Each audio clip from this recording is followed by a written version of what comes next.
This has been on Breaking News. I'm Ben Meiselas, and this is your breaking news. We have a lot to discuss. Moments ago, U.S. CENTCOM announced more strikes on Iran. We are currently monitoring what's happening right there.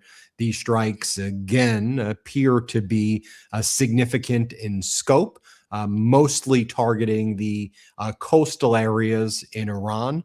But we are, certainly seeing an escalation taking place. We'll note that there is a lot of infrastructure being hit that doesn't just always appear to be military infrastructure. We're covering that, Iran's response. We're covering, like, for example, a water and electricity infrastructure have been hit in Kish, Iran, by the United States. Iran is striking back as well. And, there is all-out war taking place right now in the Middle East. The latest reporting that we're getting is that Iran was able to strike a Kuwaiti Navy vessel. The Kuwaiti Army is confirming that Iranian missiles struck a Kuwaiti Navy vessel. What you're seeing on screen right now is not the naval vessel, but another tanker that Iran was able to strike off of Bandar Abbas in the Strait of Hormuz. Donald Trump claims that the U.S. controls the Strait of Hormuz. Yesterday, Trump said a 20% fee, a mafia protection fee, to be paid to the Trump regime or Donald Trump, who knows, for his protection over the Strait of Hormuz. You see the protection right there, everybody? That's a tanker right there that was loaded up to leave the Strait of Hormuz, did not use the IRGC route. Iran struck that. By my count, over the past 3 days, Iran has been able to hit somewhere in the range of 5 to 8 tankers and hit them hard. I mean, these are, for those who are listening on audio, I mean, you're seeing a massive tanker sinking right now in the Persian Gulf. And this is what Iran warned that it would do. This is what their Seipan Navy, their IRGC Navy, said they're going to do. Should also be noted that moments ago, the blockade by the U.S. officially went into effect. The blockade that was removed from the Memorandum of Understanding by the MOU is now back in place right now. And Iran has previously stated, once that blockade is in effect, that they would consider shutting down the Bab al-Mandeb Strait in the Red Sea. It should also be noted, Iran has released photographs of what it is saying are locations that it struck in Bahrain, in Kuwait, off the coast of Oman, in the UAE, in the surrounding Arab nations, in Qatar. And so they've released these photographs. And one of the things that has been deeply disconcerting to me, frankly, as a reporter trying to find out the objective damn facts for all of you and report on it, is, we'll see these Iranian strikes, then we'll see video often of the Iranian strikes hitting the targets that it claims it's striking, whether, again, that's in Jordan or Kuwait or Bahrain or Qatar or wherever. Then we'll get a message out from CENTCOM or one of the Arab nations that says, actually, what you saw may have been debris and the Iranian missiles were actually all stopped and the Iranian drones were all stopped. And then we see the satellite footage, and then Trump denies it and CENTCOM denies it. But I see the satellite footage, and trust me, I don't want to be like, Tasneem News Agency is showing me this, and that's more reliable than what I'm seeing from CENTCOM. That's a hard thing, but more often than not, these satellite footage images appear to then be legit. We then learn about what's happened, as we did during the first 40-day war. And I'll show you what we're seeing. I'll show you this over in this was in Jordan. And what appears to be in this video is some of these U.S. Patriot interceptors stopped working after some of the initial strikes, and it appears to be showing, Iran successfully hitting targets in Jordan. I'll just show you here. Let's play this clip.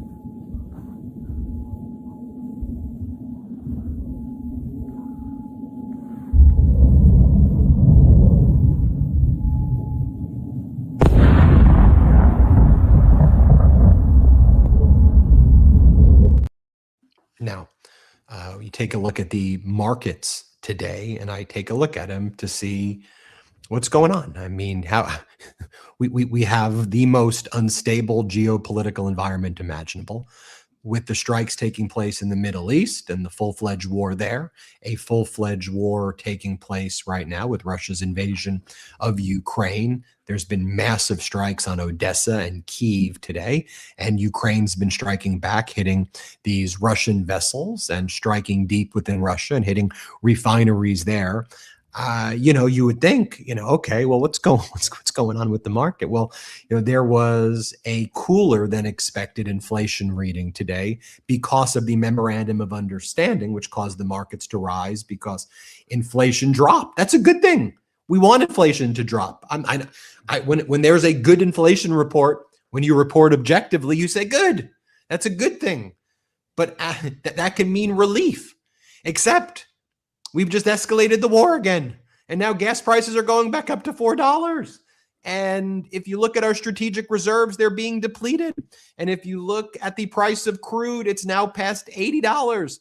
And so you have this utter and total chaos where, wow, and it's psychological torture to people. They're like, got it. Are we heading in the right direction? There's one day, maybe. Then it's like, no, there's a massive escalation taking place. And so that's where we're at right now. I want to bring in Scott McFarland, who leads the MeidasTouch Washington Bureau. And I want to see what's going on in Capitol Hill, because what I just described there in the first 7 minutes are deeply serious things that you would hope a group of serious people in Congress would be addressing the serious issues that are happening. Like, I don't know, Scott, the idea of an authorization for use of force, war powers resolution, literally the constitutional function of what Congress is supposed to be doing. But what's actually going on Capitol Hill now that Congress has finally returned after 2 weeks of not working yet again?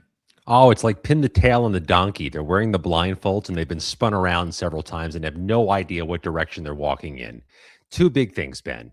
First of all, they've got to spend $88 billion in taxpayer money to offset the bills incurred so far in this war and whatever lies ahead. That's how much the Pentagon says it needs, and it needs it soon. So they got to figure out what to do about that. And they're all kinds of jammed up on their must-pass annual defense authorization bill. They do it every year. Usually gets pretty bipartisan, pretty smooth. They can't figure out where they're going with that right now because of Iran. Democrats are not lining up behind the plan. The Republican votes are hard to find. They're down Mitch McConnell. This is a dizzying affair here in Washington. It's as if we're not in the middle of a time of war, where usually there's a focus and a singularity of purpose. I saw a MAGA Mike Johnson press conference where yet again he seemed he was working 22 hours, he said, so he was too busy to learn about more ICE killings. He was also too busy, apparently, to actually address war authorization or anything like that. All he seemed to want to talk about was, we need money because there's communism on our shore. And so Pete Hegseth needs money to attack the communists in the United States. That's what I heard at his press conference, Scott. I heard the 22 hours reference. We sit through a lot of these leadership press conferences in Washington. Let me tell you, Ben, it's like the least favorite part of the week is sitting through a leadership press conference, because you get 95% of oration of talking points and you get one or two questions and you get nowhere. It's like banging your head against a wall. Him saying he works 22 hours a day is a poor read of the room, the internal room and the external room. He doesn't have a manual labor job, so your work hours are not going to be sympathetic. Secondly, his members want him to lead them in a direction, and his 22-hour workday has not gotten them focused down a path towards actually making law. They are lost, even by congressional standards, even by modern-day congressional standards. Doesn't bode well for getting munitions restockpiled, doesn't bode well for getting foreign aid, whatever remains of it, out the door, and all the other things those $88 billion are to pay for. Now, tomorrow, you have a Todd Blanche confirmation hearing. I spoke to Senator Schiff and released that interview. One of the things that struck me is, Schiff's like, maybe I get 10 minutes to ask him questions. Like, so for me, I'm like, what would I need to do a thorough deposition of Todd Blanche as a former litigator.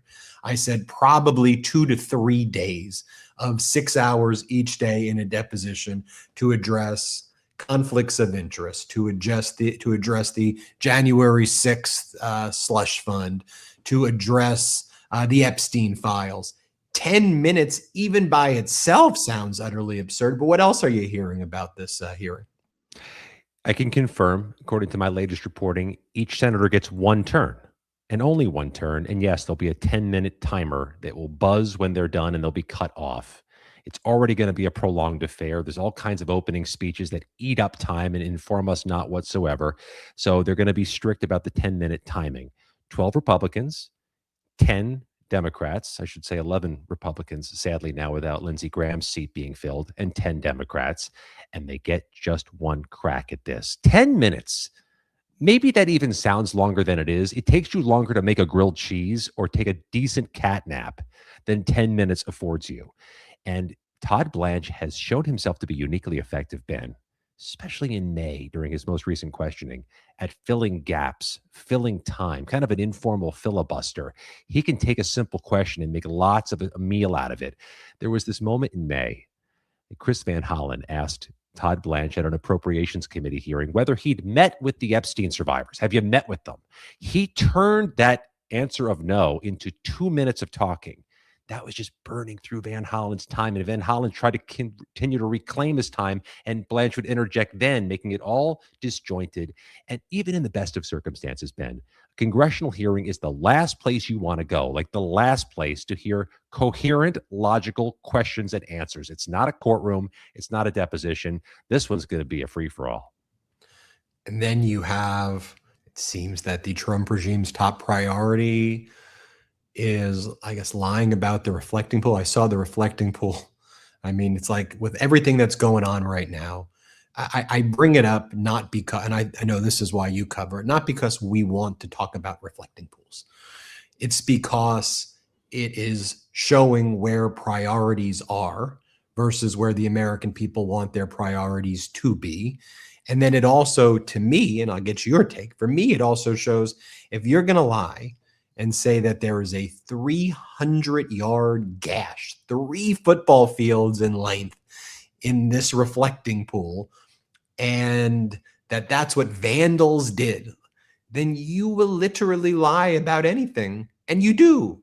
You lie about the pretext of war. You lie about $19.1 trillion. You know, to me, it also just shows that everything is where and look, you've covered this for a long time, Scott. You've covered politicians, you know, for a very long time. We know they spin, we know they exaggerate, but usually, and I'm not for that, but it's usually within a realm of a reality, not a completely alternative universe. And I want to hear your take on the reflecting pool. But for me, it's like that, then the $19.1 trillion that they claim they brought in from all of these Arab nations, which we know they didn't bring in $19 trillion. The whole thing is made up. While our debt is rising, I saw $3.5 trillion added to our debt this year. The deficit increases and they go $19.2 trillion. Okay, well, if you got $19.2 trillion, why do you need reconciliation 3.0? Why do you have $19.2 trillion? Why are you even doing any of this? If you could indulge me, for those who can watch, put that image back up on the screen of what the reflecting pool looks like right now. That looks freaking dystopian. It's gone. It's been drained again. They're going to have to find some way to fix it. It's not U.S. flag blue. Clearly, it's back to some concrete color. And I'll tell you, Ben, Scott McFarland Reports is at the reflecting pool tonight. I'll show you what it looks like up close and personal. It's not an issue we were caring about months ago, but Trump thrust this issue upon us by saying it's a priority that only he can fix. And he has done damage to this pool. He has not fixed it. And here's the thing. Historic Preservation is sued trying to stop that work, predicting he was going to damage it because he didn't have the right experts, didn't have the right systems or studies in place. And they were prophetic. He has.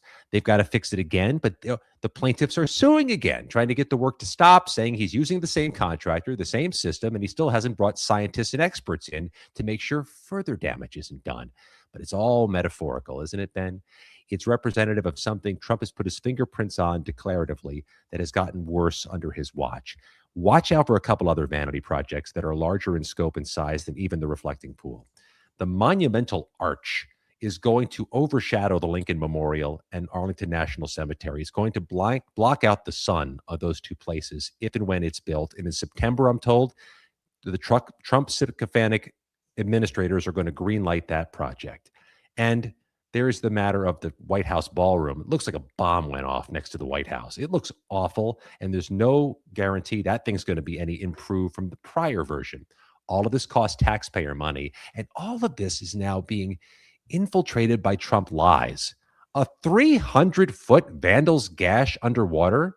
Unless Aquaman has an alibi and a very effective box cutter, there's no way to carve 3 football fields in length beneath water at all. It's just bonkers on its face. I don't even know as a human being, like how you can lie like that. Like, I mean, like, and how it then gets kind of normalized in the, I mean, just think about this. Trump was saying 250 feet. Then he goes 300 yards.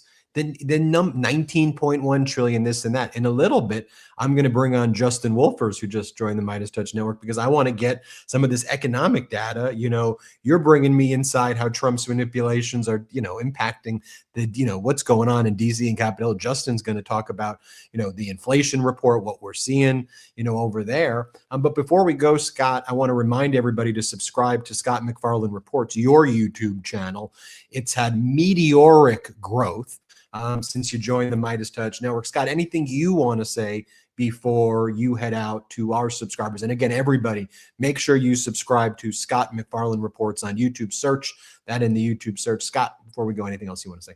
It's an awful lot of reporters in Washington, but there's not nearly enough, and certainly not nearly enough to cover Trump 2.0. The goal of Trump 2.0 is to flood the zone so intensely that some of the scandals get missed and some of the erosion of democracy goes unseen. We are going to fight against that together, all of us. You, me, Ben, Justin's on the team now. That's fantastic. And the Meidas Mighty. We are going to check all of this crap to make sure you're aware of what's going on. I just want to show our audience this side by side right here. Scott McFarland, Justin Wolfers, the Meidas Mighty, Team America, ready to deliver the truth, the facts. And Scott, we appreciate you. Justin, when we come back, we got to learn about what's going on right now in the economy, how this war escalation may impact future readings when it comes to inflation. Just when we thought, okay, a decent read, gas is going back up to $4 a gallon, it appears.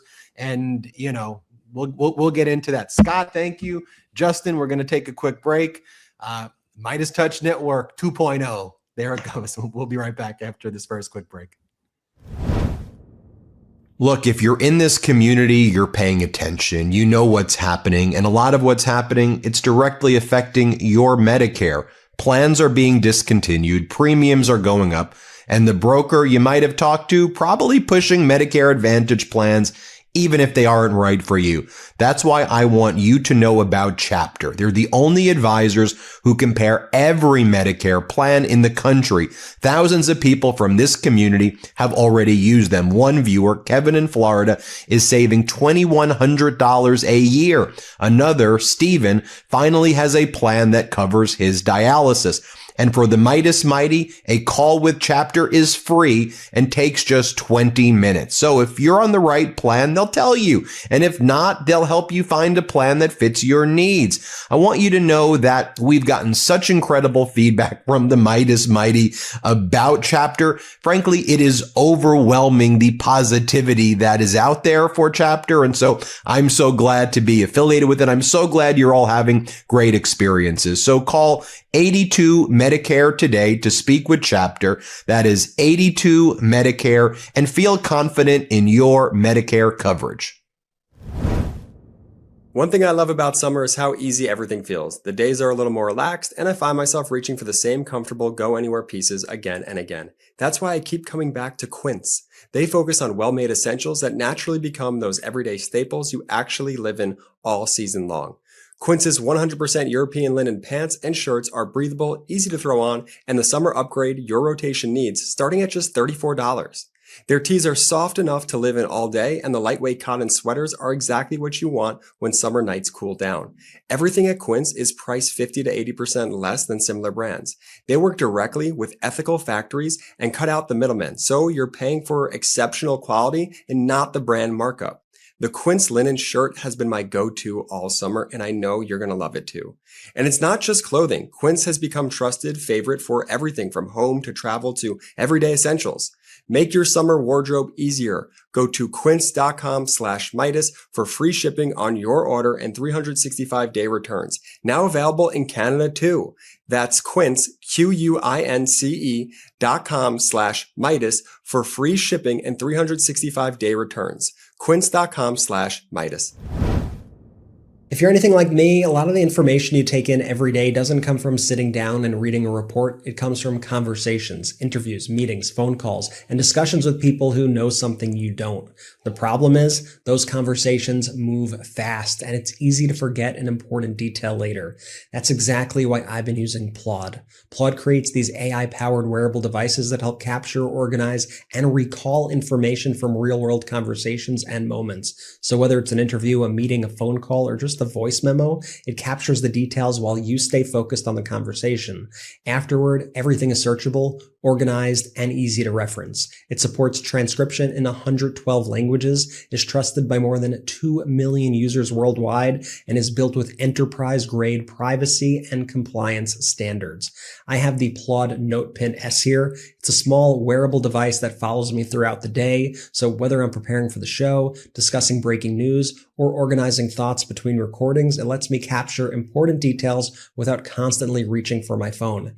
It's made my workflow a lot easier because I can stay engaged in the conversation instead of worrying about taking notes. And it even helps me with the basic stuff I'm bad at, like remembering people's names. Say I'm in a meeting and a lot of people I just met are speaking. It'll organize all the information. I can easily look up who was who, remind myself of the action items, so I could actually be present in the moment and be sure that none of the information discussed gets away from me because I could always look it up later. And there's a bunch of ways to wear it. There's a magnetic pin, a clip, a lanyard to wear as a necklace like the one I have on now, a wristband. It's super cool and so helpful. If your day is driven by conversations, interviews, analysis, and staying informed, Plod helps make sure nothing important gets lost. Get up to 20% off with code Midas at plod.ai/Midas. That's PLAUD.ai/Midas. MEIDAS. Thank you to all of our sponsors. Keep supporting this show. Support our sponsors. All right, Justin Wolfers joining the MeidasTouch network, and MeidasTouch entering into a strategic partnership with Platypus Economics. That's Justin's YouTube channel. Everybody subscribe to Platypus Economics. Search for that on YouTube. You'll get Justin's takes, and you'll get his takes here on the MeidasTouch network. And, look, I think this partnership that we're doing is so important right now to help, especially right now, because there's volatility, there's confusion. There was today let's be real. I mean, just because it's Trump, I don't say everything's bad. We want inflation to go down. So when you have a cooler than expected report, we acknowledge that's a good thing. However, you pointed out that is still relative to other countries, the U.S. inflation versus these other G7 countries. We still have the highest inflation. It's still higher than when Trump came into office and his whole promise he was going to lower it. And now, this was obviously inspired. This happened because of the memorandum of understanding. And now that the war has escalated, we're already back up to $80 a barrel right now. Of crude, which, by the way, is different than a refinery price, which is an important thing. But in terms of the price at the pump, we're dealing with $4 right now. So talk to us about the report. But to me, it just shows you, finally, could it be heading? No, it's not. And by the way, Warsh seemed to recognize that in his testimony as well today. Yeah. First of all, love the shout out from my brother, Scott. So I want to send one back to Scott. What a joy it is to be appearing next to Scott, and to you, brother Ben. Appreciate you, mate. Look, big news day today. The inflation report just came out. This is particularly important right now because inflation is the absolutely dominant macroeconomic phenomenon for thinking about the future of monetary policy. And it was, as Ben described, very good news. Now, we need to be very careful and thoughtful how we talk about any economic number. So the numbers came in a little lower than we had anticipated, suggesting inflation's a little weaker than most people on Wall Street and throughout the economy had expected. So that's the very good news. I feel more optimistic about the future today than I did last night. But I also want to pan back. Headline inflation is still 3.5%. Even when you strip out energy, it's still 2.6%, well above the Fed's target. So this is a case where the number itself, the level, it's still pretty unhappy. It's still a problem. We're in an inflation moment right now, and there may be more inflation just to come. But it's less bad than we'd previously thought. That's the subtlety to bear in mind. And then, there are deep questions about what's going on. So first of all, we all know there's a lot going on in Iran. We know that drives oil markets. We know that oil markets drive energy markets. And that's a big part of what happened today, which is energy prices are high, but they fell from being extremely high when we were at war. So this was basically the payoff to the ceasefire. The problem, of course, is that today the ceasefire is over, which suggests that this positive force is going to go away, and we're going to see a return of higher energy prices, higher gas prices, and probably higher headline inflation again over the next few weeks. But Ben, there's a ton to discuss here. Right. What's fascinating to me to try to understand is we don't just have escalation, let's call all out regional war in the Middle East, because we're seeing Iran respond by striking other Arab nations. You have Saudi Arabia striking the Houthis within Yemen. You have the Houthis striking back at Saudi Arabia. You have, again, the entire region, right? And then you look a little further on the map and you see escalation with Russia's invasion of Ukraine. You see Ukraine developing these capabilities now with their long-range FP1, FP2, FP5s, whether it's the Flamingos or the FP1 long-range, to hit those refineries deep, 3,000 kilometers deep or 2,500 kilometers. So the flight of those drones, has to sometimes travel 3,000 kilometers. Also striking all of these Russian ships. And so when I pull back, what confuses and confounds me, and we could talk a little bit about the strategic reserves, is I remember under the Biden administration, the idea that the market viewed this uncertainty as one of the reasons why we were dealing with oil prices that were significantly higher than they are today.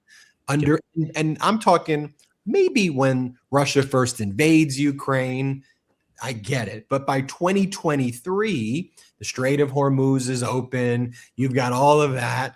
Yet I'm looking at 2023 price of crude, and I'm seeing still 85, 86, 87, when Biden was in office.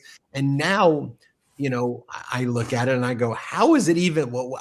And you can say, well, Ben, the market has priced this, that, and the other, but is it because of the strategic reserves that we've tapped into and we now have to do? What's going on there? Yeah, there's a lot going on here. So, look, the first thing is just to recognize there was a lot of talk during the Biden and also the Obama eras. Republicans talked a lot about uncertainty. This is more than uncertainty. This is geopolitical risk. So you named a lot of countries and a lot of strategic issues. It all just boils down to, in the way an economist would think about it, is one thing, right? You're talking about different countries, different militaries, and very important stories, but it basically comes down to geopolitical risk. If I were running a company right now, if it were a multinational, would I be willing to make investments, say, in expanding my product lines because I want to go around the world? Would I be willing to invest in a factory which is dependent on oil, which in turn depends on what happens in the Middle East. So we're in a very, very interconnected world. Geopolitical risk is just one of those things we all want less of. To simplify things a touch too much, I don't know about you, I have a cat, and I've seen what happens when my cat catches a mouse. My cat doesn't just go and eat the mouse and be done with it. That would be pretty easy and quick for markets to digest. My cat bats the mouse around a little bit and keeps playing with it. In fact, my cat can be a bit of a bastard. He keeps playing with the mouse and the mouse suffers, and on the story goes.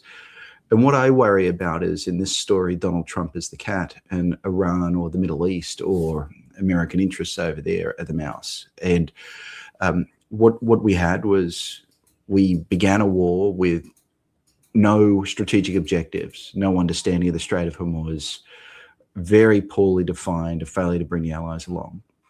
We realized it was going nowhere, so we started a ceasefire.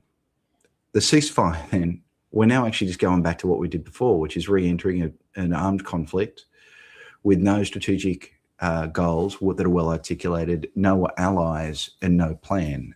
It didn't work the first time, and it didn't work the second time. When folks in financial markets are thinking, they're not just thinking about where are we today, we're thinking about the future. And so the problem is the cat going to keep playing with the mouse, batting it about, creating this geopolitical risk, which at one level is inflationary and also at another level is going to lead to less investment. You know, and what also concerns me is that Trump's response to all of this is gimmicks, or in my opinion, outright fraud.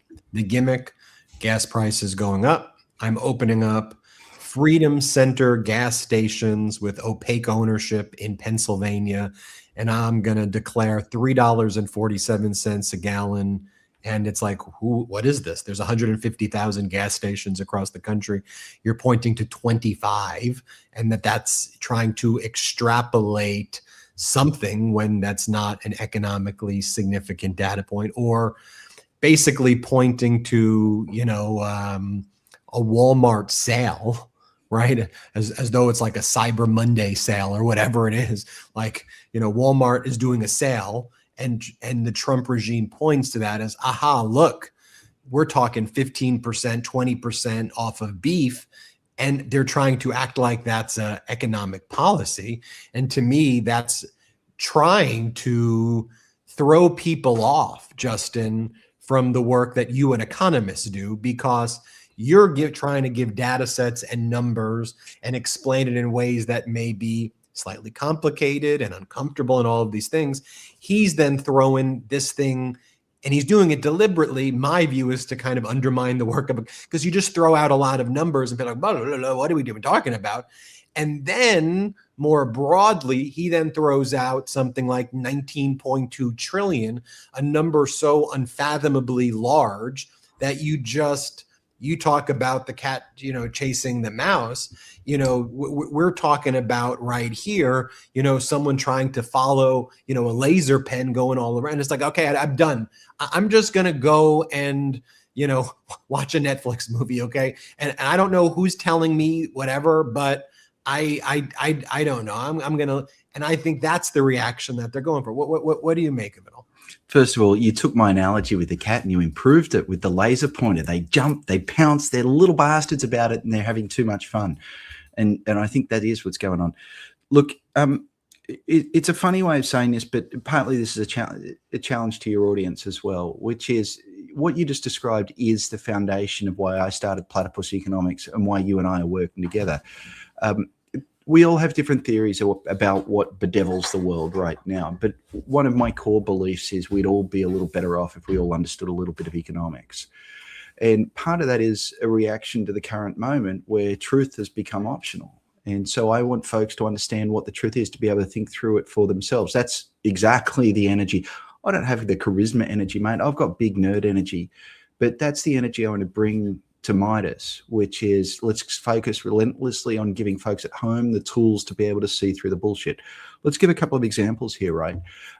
You just said the president has been boasting about $19.2 trillion of investment in the United States. I just want to give people at home the weapons that they need to understand what's true and what's false. The US economy, the total amount of production in the US economy in a year is 30 trillion. If 19 trillion of it was investment, that means that there's only 11 trillion left for consumption. Consumption is you and I eating dinner. If you think that consumption has fallen to a third of the economy, it's impossible. It's crazy. We'd all notice, and we'd all be a little bit hungry right now. And so you're absolutely right, Ben, to say that, you know, one way of saying it is the president is a truly brilliant television producer. And what he's done is he's created a narrative arc that I think people find genuinely compelling. They can't avert their eyes from it, but the narrative isn't true.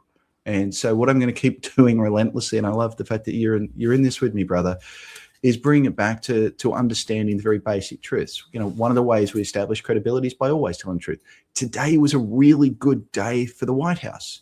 If they could tell us the truth and say, hey, you know what, inflation's higher than we want, but we got a little bit of good news today, I'm all in on that. And that's what happened, and that's the story that we're here to tell. Right. Or extrapolate. Why was it a better report? Oh, wait, the memorandum of understanding allowed for there to be a temporary cessation of war. Maybe there's a reason why the American people don't want this war, you know, to continue to escalate. Maybe it's more than just a talking point, and there's actually, you know, a reality. And the hard part is that, you know, with Donald Trump's pathology, you know, with past as prelude, you know that this is going to happen. And so, you know, you still want to root for good news in the economy, because I know bad news in the economy means real people are hurting. And I know that what he's inevitably going to do, since this is what he's done his whole life, his narrative arc, to use your term, often ends in bankruptcy with his past entities. And, you know, just when you kind of hope, okay, we you know, maybe, you know, there's been so much off, let's just get Americans out of this. Let's get the world out of this. Boom, right back into, you know, an escalatory trap, climbing the ladder. And then I'll just leave with this. And then I want to talk briefly just about your YouTube channel. I mean, you talk about geopolitical risk, like other than World War II. And again, this is where people, you know, I'm careful. I don't want people to go, Ben, you know, you're hyperbolic, blah, blah, blah, blah, blah, you know, but I don't, as a student of history, I can't think of geopolitical risk being higher right now with Russia's invasion of Ukraine. At the exact same time, you have a regional war. You have this lined up with regional powers in a massive global proxy war.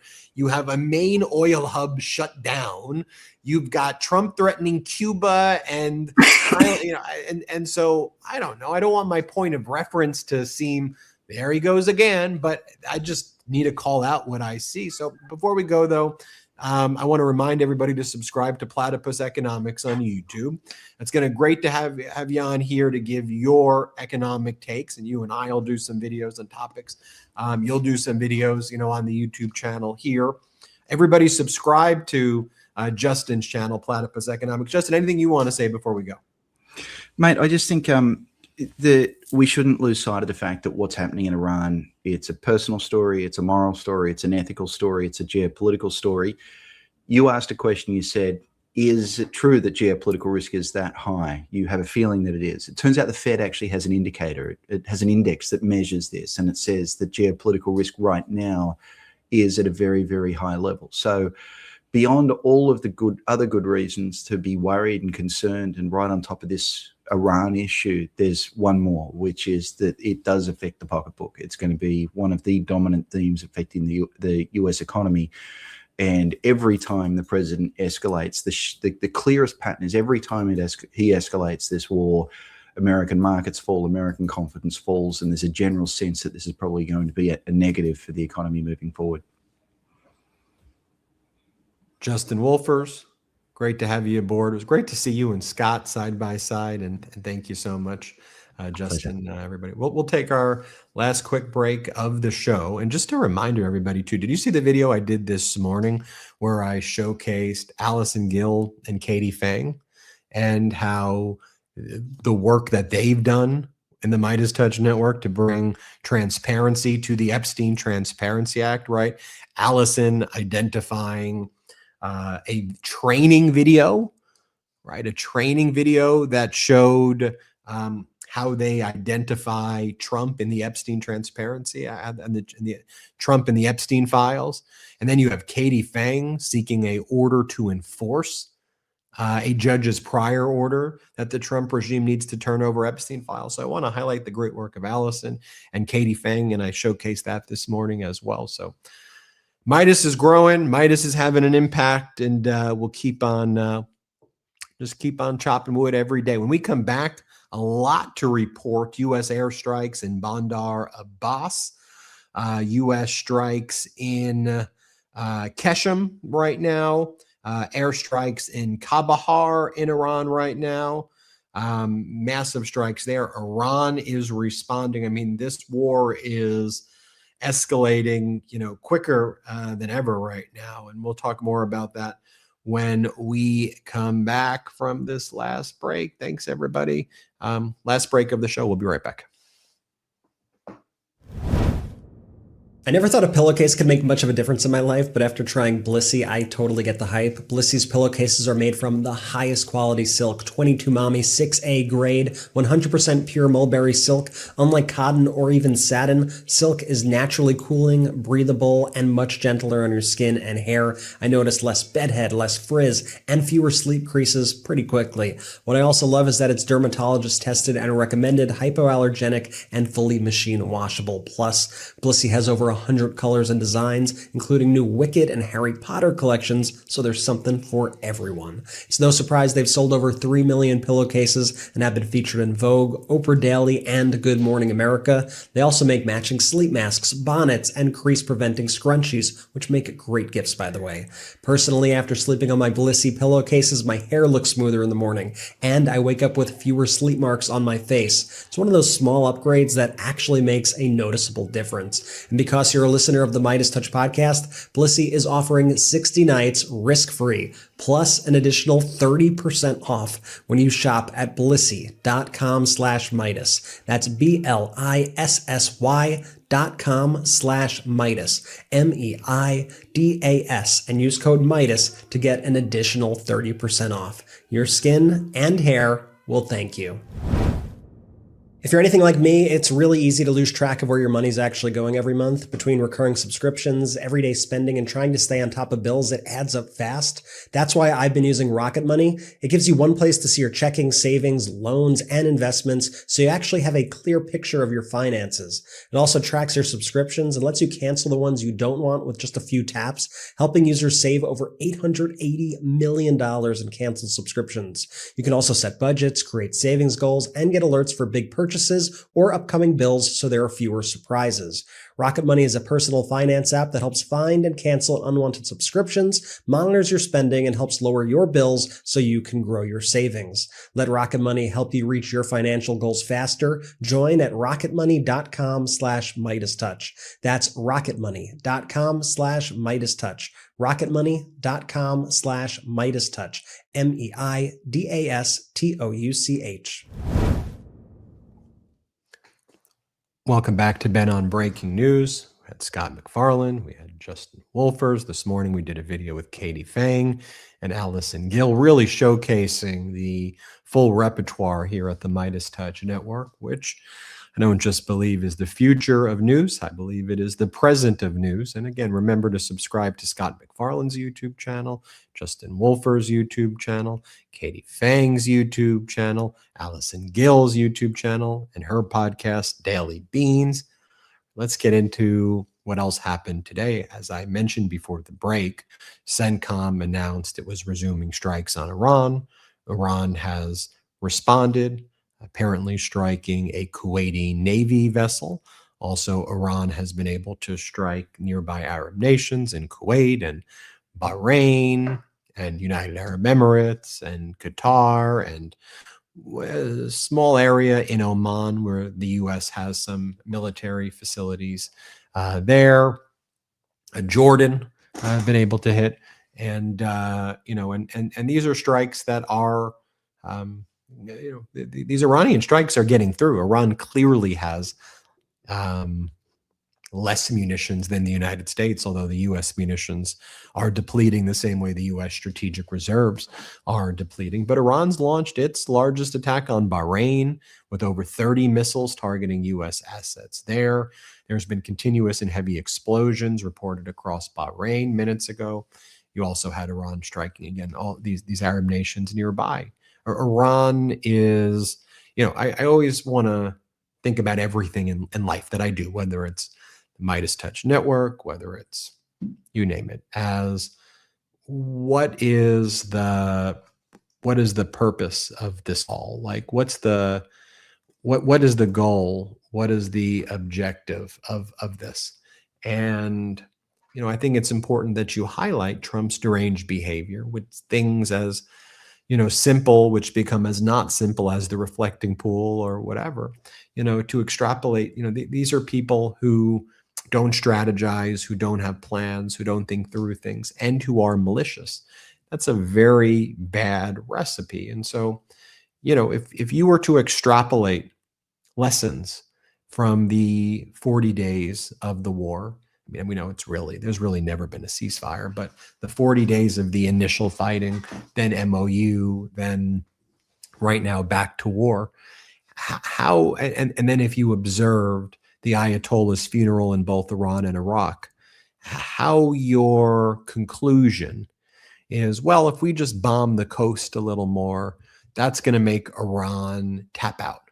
And they're going to say, Donald, what can we do for you, Donald? Oh, you want to do a deal? Sure. What do you want to do? You want to control the Strait of Hormuz? Oh, got it. Well, your bombing has this time. We are submitting. That's not going to happen. Period. The idea that was going to happen with the first set of strikes by the United States, which is what Netanyahu told Trump and what others told Trump and what Trump believed, that's been proven, to be false. So, there's either, I've always said there's two things that need to happen. One or the other needs to happen. The one that I support is the memorandum of understanding. I think that obviously we should never have been involved in the catastrophic war in the first place, but the memorandum of understanding gave at least a modicum of saving face. Any of the humiliation that the United States has been put through by losing the war, can be addressed in the economy maybe gets better, maybe inflation decreases, you focus on some other things. And, yes, it'll definitely be a blemish beyond the blemish. I'm not trying to understate it, especially with the war crimes that are being committed. So forgive me. But you could, at least if you're the Trump regime, try to spin it and say, well, now we're focusing on the economy and look at this, we got a good inflation readout. We're going to be so focused on that right now. And that to me seems to be a logical course of action. Right? Go all in on the MOU. And maybe there's some face-saving things you do also. Iran wants to control the Strait of Hormuz. They probably want to charge something like 1% of the value of the vessels, not the 20% that Trump said. They seem to be open to environmental fees or other ways to deal with it. So it's not a toll. You figure it out with Oman and Iran, where maybe you come up with some payment structure and, not ideal. But when you lose a war, which America lost the war, when you lose the war and when you break things, you got to fix it. So, I think there was a way to deal with it, but remember, Donald Trump has all these personal entanglements and emolument violations, right, for himself, that he's also beholden to this person here and that person there and that person here, which to me also undermines American foreign policy, which is why we have an emolument clause. So to me, there's the path of one, don't get into the war in the first place, but MOU, lean in, save face if you can, move out of the region, which the U.S., in my opinion, shouldn't really be in there in the first place because it's only led to disastrous wars. Focus on the economy, should be for the next 3 years, and then make that your thing. That to me is a logical approach to this. Alternatively, you do a ground invasion, you go all in, you have to expect that you will probably lose 30,000 to 50,000 US troops per month. That's similar to the amount of troops that Russia is losing in its invasion of Ukraine. And the Ukrainian soldiers are also at very high death toll right there. But if Trump is saying this is existential and that this nuclear bomb is going to destroy, which I don't agree with, let me be very clear. Okay, if you're going to do a ground invasion and you are focused on doing something different, because obviously the bombings don't work, that you can't just bomb and be like, they're obliterated, they don't exist, they don't have a navy anymore, this is amazing. That's not true. That's not a strategy. You do a ground invasion, you commit it, and expect that you're going to have 30,000. Expect global economic catastrophe at a scale worse than the Great Depression, and expect 30,000 to 50,000 troops dead. You'll have to do a draft, which we know Trump is a draft dodger, 5 times bone spurs. You'll have to do a draft, and good luck seeing the American people's reaction to that. By reference, America only has like 50,000 troops, right, in the region right now, which CENTCOM boasted about in a post yesterday. We have 50,000 troops. Okay, Russia's losing 50,000 troops essentially a month in the war on Ukraine, just by reference. And that if you are saying that you want to try to change the dynamic, that's your only other option other than the MOU. What Trump is doing is, this, fraud, it's war. I mean, he's striking coastal cities hard. Iran then responds hard and tactically, because Iran knows how to utilize its terrain to cause harm in the region, right? And so, this then becomes this never-ending thing where CENTCOM announces attacks. Iran then responds and hits the neighbors. And inevitably, whether it's today or tomorrow or 5 days from now or 7 days from now, as the strategic petroleum reserves, which were basically there, hits actual tank bottom, not just functional tank bottom, and then something happens and it's like, we're done, we're out. And then all of a sudden it's like, panic, what happened?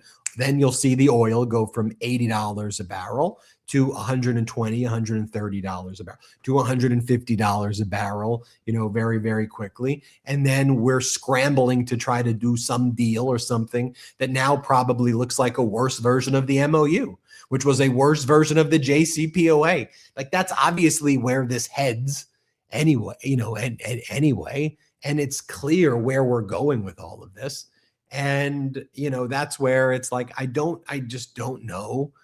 I don't know how, I know how this ends, but like to observe it in slow motion, to watch drunk history unfold before your eyes and say, this is what you're doing. This is the plan. This is like what it is embarrassing. And then, you have the Iraqi prime minister, he showed up in the Oval Office, and Trump just made it incredibly, just talk about injecting even more issues into the region. I mean, this, one of the fears amongst the Shiite community as well, is that this Iraqi prime minister, who basically took the job away from al-Maliki, the other guy who was, previously a prime minister of Iraq, and now bringing this guy. Is this guy going to be a puppet of Trump? And so we saw those massive crowds, right, in Iraq for the Ayatollah's funeral and the processions there, where you had Foreign Minister Araghchi, and this guy, Iraq's prime minister, this guy was there with Araghchi. And Araghchi, one of the reasons in Iran, among the fact that there's a huge Shiite population in Iraq, they wanted to show this guy, look at all the millions of people in Iraq. And so if you're going to go along and try to be a U.S. puppet, we've got the people on the side of Iran. That was one of the reasons, among others, but one of the main reasons why Iran decided we're going to do a procession in Iraq. And so Trump brings the guy in and starts talking about how handsome you are and beautiful looking you are, which gets really weird right away. Here, play this clip. And he's a young man. He's young and he's handsome, which I don't like. I'm not happy about it. Okay, and then I'll show you next, what he says in this press conference. While he's talking to this Iraqi guy, the Iraqi prime minister, Trump's like, and we're just going to take your oil. We're gonna take your oil. Here, let's play this clip. Look, Baghdad, I think, and I and this country, we're going to make some tremendous music together. We haven't been dealing very much over the last 4 or 5 years with the previous administration. Iraq has tremendous potential because of their oil and because of other things, but because of their oil. And we're going to be doing a lot of deals. We're going to create a lot of jobs for both countries, and we're going to be taking out a lot of oil. A lot of oil is coming out, and the American companies are doing it. Mostly American companies now. They don't want to do business with others. They want to do business with America, and that's good. And that's one of the reasons that I felt so strongly that this was going to be a great prime minister, and I fought for that. I fought for that because I want to take their oil. We'll make great music together when I take his oil. And then Trump was asked a very basic question about Iran, and he was confused. And he starts talking about Iraq and how American oil companies are going to, again, take all of the oil out of Iraq. So what he's saying. I mean, I just want you to think about the Shiite population in Iraq that's very sympathetic to Iran. They're seeing these images right here. What do you think that they're thinking right now? What do you know? What and that's why I say, well, what's the goal and objective? Was the goal and objective to just make yourself seem tough, because you've now created a even more instability in the region by not even understanding the dynamics at play. Here, play this clip. Sir, is the military attack on Iran, is this a strategy to bring them back to the table? Or is it to degrade them so the regime will eventually fall? Well, we don't think we need the military there anymore. It's a very big operation. And what we do have is the oil companies are all going in now, and they're doing partnerships with Iraq, and they're getting along very well. The relationship is a whole big relationship where we don't need the military there. We're there to help them. We're there to protect them if need be, but we don't think that's going to be necessary. And their primary, I consider an opponent. They might have considered a friend, but I consider that an opponent was Iran, was a big burden on Iraq because they were the bully of the Middle East, as you know. So that's what's going on in the White House. Let's talk about what's going on in America now, in places like Allentown, in places like Scranton. Okay, over the next month, our friends over at Fight for Progress are spotlighting what's going down in Pennsylvania. Real people living with decisions coming out of Washington. And one name keeps on coming up, Rob Bresnahan, the MAGA Republican congressman out there. And so while the people of Northeast Pennsylvania, throughout Pennsylvania, and the entire country are focused on affordability, Donald Trump psychologically torturing them each and every day.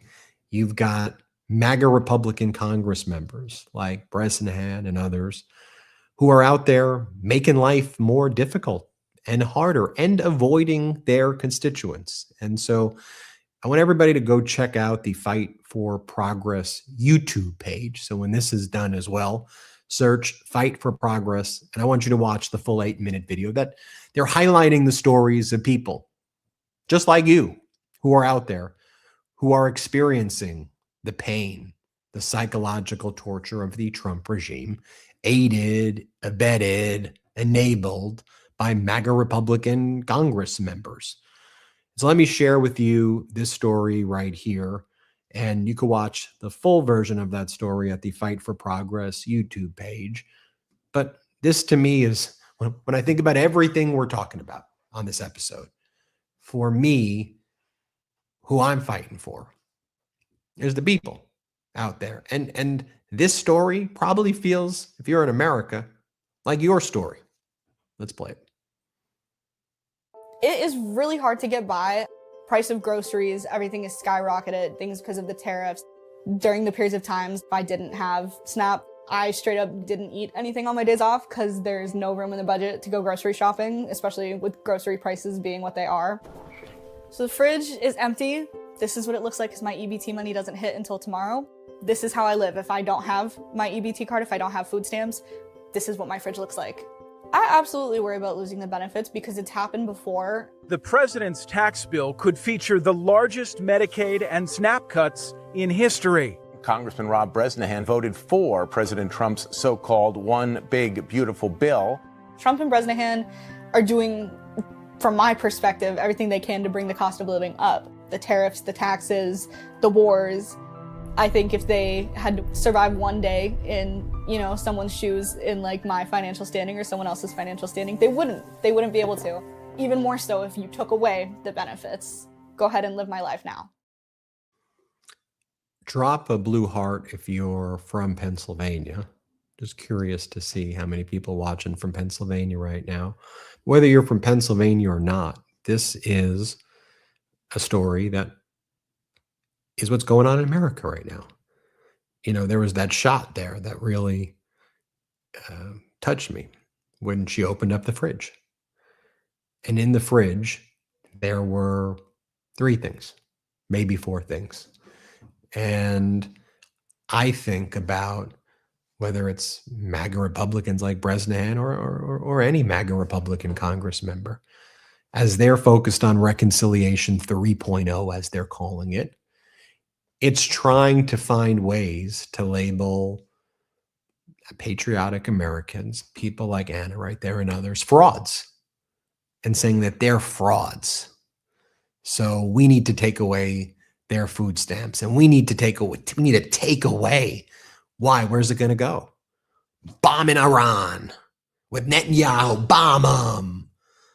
When Donald Trump does these interviews, which I saw yesterday, and it'll be these like right-wing MAGA neocon pundits.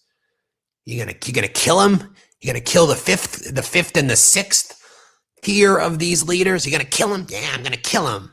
I'm gonna kill him. I'm gonna, they have no navy. They have no navy. And it's like, I think about that video that I just showed you of the American experience of nothing in the fridge. That's when I say people feel psychologically tortured. Right? That's what I mean. Because it is a form of psychological torture where you live in what's supposed to be the wealthiest country in the history of the world. But that wealth is concentrated in the hands of a teeny tiny right-wing oligarch group that parades and struts themselves in the Oval Office, conspiring with a psychotic madman who's out there bombing things and making things up about $19.1 trillion. Well, if you brought $19.1 trillion, then help the American people with that. Why are people suffering? Because they're not. And this is real. These are real stories out there. These are real stories of real people out there. That's why everybody, if you can, subscribe to the YouTube channel Fight for Progress. Watch the full 8-minute video there as well. You could put in the comments, Ben says hello, so they can see that you're there, and search Fight for Progress. All right. Thanks, everybody, for watching. I hope you were okay that I highlighted that. I just thought it was an important story to share. I'll, of course, continue the war coverage throughout the day. I'll, of course, give you the breaking news throughout the day. Every 90 minutes, new videos, breaking news on the MeidasTouch network. Thanks for watching, everybody. We appreciate you. Hit subscribe. Go to the Fight for Progress YouTube. Say Ben sends you. Watch the full video. Thanks, everybody. Have a good one. Shout out. Want to stay plugged in? Become a subscriber to our Substack at MeidasPlus.com. You'll get daily recaps from Ron Filipkowski, ad-free episodes of our podcast, and more exclusive content only available at MeidasPlus.com.